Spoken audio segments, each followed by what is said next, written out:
இலை போன புன்னகை. ஒரு ஊரில் மிகப்பெரிய கோடீஸ்வரன் இருந்தான். அவனிடம் எல்லாம் இருந்தது. ஆனால் அவனால் ஒரு முறை கூட சிரிக்கவே முடியவில்லை. அவனுடைய முகம் எப்போதும் ஒரு கல்லு போல இருக்கும். அவன் ஒரு அறிவிப்பு வெளியிட்டான்.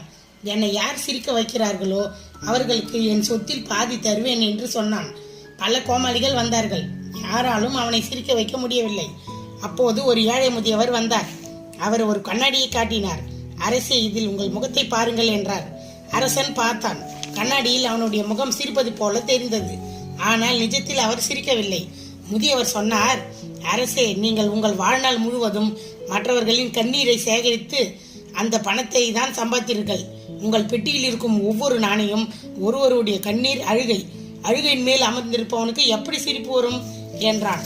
அரசன் அதிர்ந்து போனார். அவர் சொத்துக்களை எல்லாம் ஏழைகளுக்கு கொடுக்க ஆரம்பித்தான்.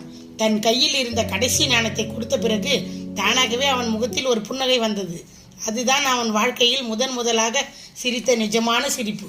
இந்த கதையின் நீதி, மற்றவர்களை அழ வைத்து சம்பாதிக்கும் எதுவுமே உனக்கு சந்தோஷத்தை தரவே தராது.